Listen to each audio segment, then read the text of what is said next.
بسم الله الرحمن الرحيم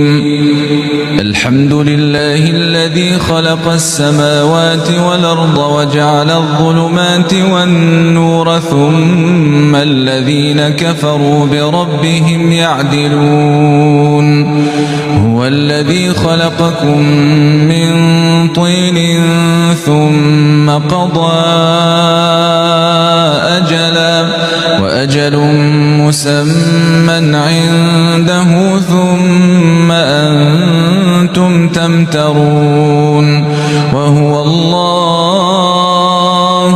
في السماوات وفي الأرض يعلم سركم وجهركم ويعلم ما تكسبون وما تأتيهم